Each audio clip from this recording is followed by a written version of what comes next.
이 안전처로 피신할 시간도 없이 이 대통령 부부는 저항 한번 해보지도 못할 만큼 이 작전은 신속하게 이루어졌습니다.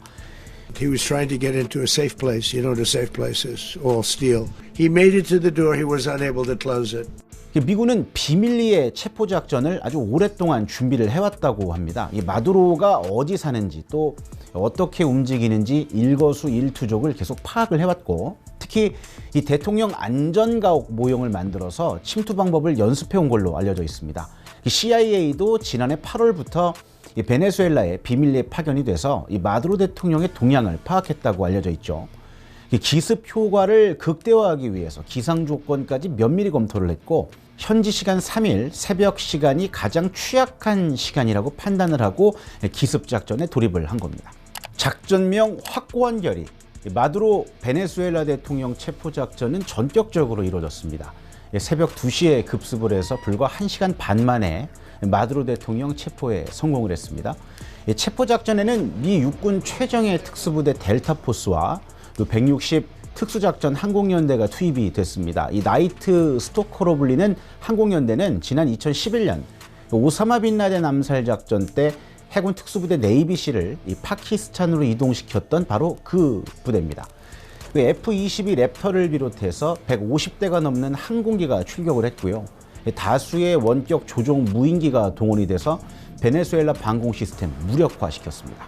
미군 헬기 부대는 자고 있던 마두로 대통령 부부를 침실에서 바로 체포했습니다. 트럼프가 베네수엘라 원유를 실은 유조선을 납포하고 또 이 항만 시설을 공격할 때까지만 하더라도 군사작전에 미국이 나서진 않을 거다. 마두로 정권의 자금줄을 끊어서 고사시키려는 일종의 압박작전이라고 보는 시각이 우세했습니다. 그런데 왜 트럼프 대통령은 왜 하필 지금 전격적인 체포작전에 나서게 된 걸까요? 표면적인 이유는 마약 밀매 조직 소탕과 또 민주주의의 복원이지만, 이면에는 아메리칸 퍼스트, 미국 우선주의를 부활시키기 위한 치밀한 계산이 깔려 있습니다. 미국이 베네수엘라를 눈독 들이는 가장 큰 이유 중에 하나는 바로 석유입니다. We're going to take back the oil that, frankly, we should have taken back a long time ago. 베네수엘라는 석유 매장량 세계 1, 2위를 다투는 나라입니다. 미국의 엑스론 모빌 같은 메이저 석유 자본들이 여기에 정유시설을 짓고 돈을 벌고 있었는데, 차베즈 또 마두로로 이어지는 좌파 정권이 들어선 이후에 석유를 국유화해버리면서 미국 기업들이 쫓겨났습니다. 베네수엘라 석유는 미국과 패권 경쟁 중인 중국이 싼 값에 사실상 독점적으로 사들이고 있었고요. 미국 입장에서는 눈에 가시 같은 존재였습니다. 만약에 마두로를 제거하고 친미 정권이 들어선다면 미국 석유 공룡 자본들이 다시 이 베네수엘라에서 석유 사업을 재개할 수 있는 기회가 열리고, 또 그렇게 되면 미국이 다시 석유 경제의 주도권을 확보하는 계기가 될 수 있게 됩니다. 무엇보다 미국의 베네수엘라 공격은 트럼프 행정부의 새로운 대외 정책 방향인 이른바 돈노주의가 구현되는 첫 신호탄일 수 있습니다. 백악관은 지난달 공개한 첫 국가안보 전략에서 이 전략적인 우선순위를 서반구, 이 북미와 중남미에 두겠다는 고립주의 성향의 구상을 드러냈습니다. 아메리카 대륙, 이 서반구가 미국의 앞마당이라는 겁니다. 그러니까 1800년대 유럽 갈등의 개입을 자제하고 아메리카 대륙에서 미국의 국익에 집중하겠다는 이 제임스 먼로 대통령의 이름을 딴 먼로주의의 개정판으로 볼 수 있습니다.